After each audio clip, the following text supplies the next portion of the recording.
But we've seen two guys rise to the occasion. I mean, obviously Gabriel Medina finding that form again that he's had from last year. You've got to come out if you want those big scores. Jeremy's going to take his first wave into the wind, locks in the takeoff, great pump, beautiful line, wave spits him out.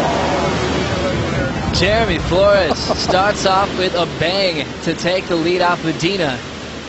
Gabriel on the next one, airdrops, pulls the landing but ends up straight out the back.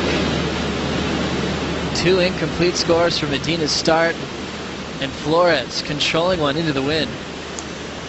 Well, we talk about that backside attack. Jeremy utilizing that ability to be able to slide into the barrel. And with the backside, you watch his hand. One of those hands stay on the rail. And what that does is it just gives him that extra stability, able to keep that board trimming in the right line. And if there's any lumps and bumps, it gives him that extra point of reference right there, up and over the foam ball. How did he come out of that? That is going to be a great start to the finals for Jeremy Flores. On the flip side of the coin, Medina falls out of the sky and gets picked up and thrown over the falls. And that is going to rattle his cage just that little bit. Now, Peter, the score just came through, 9.87. Where did the bulk of the points come from on that wave? Sorry, Potts, I lost you real quick. There's a lot of wind. Yeah. What was the question? It was a 9.87 for Jeremy's first wave. Well, I would think that's a pretty good start, wouldn't you, Potts? Yeah. I mean, it was, again, just the amount of time he spent in the tube. You know, the fact that he literally was drifting. He almost did it twice where he wheelied out. I know that you'll get that water angle, and it was a beautiful angle. Can Jeremy make him pay again? Here comes another good wave.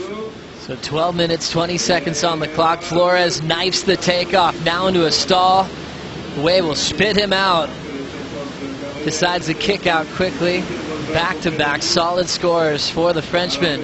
Now hitting the 12-minute mark. Medina will fade the takeoff. Two arms of the wall. Looks back at the tube as he kicks out. Medina's calling this wave one of his favorite venues on tour. After winning it last season over Kelly Slater in all-time conditions, he's proved this season it doesn't have to be perfect. He understands the reef, and he's just starting to make his comeback. Definite step in the right direction, but Jeremy as well. I think those two waves very similar. Jeremy falls out of the sky, grabs the rail, slows himself down, and comes out with the spit. So that was a great one there. You can hear the crowd in the channel giving Jeremy support. Beautiful vision here from the channel, as you can see Jeremy trying to stay in there as long as possible. Not as good as his opening wave, but a great backup. Medina slides into it as well. A little bit of a different technique, looks back into the tube as if to say, yep, that one felt good. You can see right there, positioning so important right here at this incredible wave called Chopu. Two very similar scores I think will be locked in. Medina had to wait a long time for his comeback roll. That he did. 9.5 minutes remaining. Medina having a look at this one. Jeremy with priority decides to let Medina go. Nice and deep. Medina locks in. It's going to be a tight clamping barrel. The red jersey still showing for just a moment until he gets clipped. A wise decision for Flores to let Medina roll the dice on that way. Yeah, Jeremy's a smart competitor out here. Knows exactly what he's got to do. Knows exactly the kind of waves he's looking for. A 7.0, Joe, on wave number 2 puts Medina in a combo situation. Medina needs 2 waves of a total of 16.88. We're still waiting for Gabriel Medina's last wave.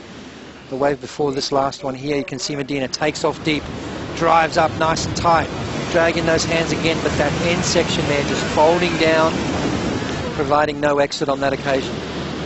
Scores now starting to come in from the last exchange. Flores gets a 7.0, and just a touch better was Medina's a 7.17. Like you thought, Potts, very similar scores, almost exactly the same from regular to goofy. Flores still out front, and Medina still needs a 9.71 to make a comeback. Both these surfers fighting for a 7th place position on the leaderboard. That's what Jeremy will be, or Medina will be, if they win this matchup. Nice flow and rhythm in the pit for Medina. It clamps shut, but he's able to pop out ahead of it. He'll get rid of a 1.5.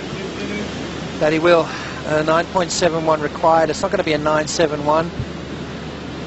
But this is what Medina does. He just gets busy. Just keeps repositioning himself in the lineup. Keeps catching waves. Trying to kind of ruffle the feathers of Jeremy Flores. Jeremy at this stage not buying into it. You can see him sitting very patiently, focused on the ocean out there, keeping an eye on what's going on. Medina drives through that first section, comes through, clamps a little bit and fights his way through that end. So a nice little wave will replace his second highest score. But now a critical time in this matchup. Scores are coming through for Medina, last year's event champ. Needed a 9.71, turns it into a 6.03. Still needs a 9.71 to make his comeback without priority.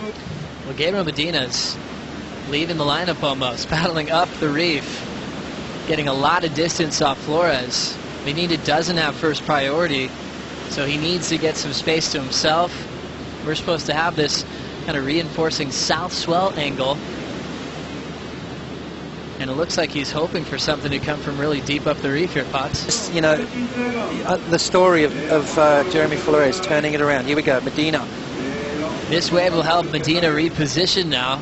Right back next to Jeremy Flores. That move up the reef didn't help him out. You can see him right next to Jeremy, and it looks like the boys will just talk over this final. Medina now starting to paddle towards the channel. We're into the countdown, and it is official. Jeremy Flores is your 2015 Billabong Pro Tahiti champion. Wow.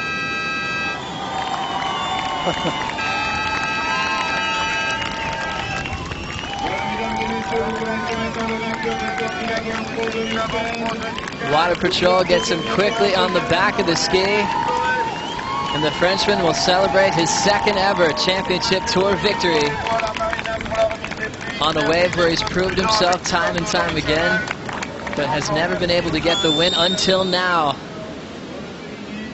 Flores now sits number 7 in the world, heading into lowers. Wow, what a comeback. Just charging through, knowing it was against doctor's orders to surf in waves of consequence. He trusted his ability and took down the biggest names to make it official. Jeremy Flores, your 2015 Billabong Pro Tahiti champion. Wow.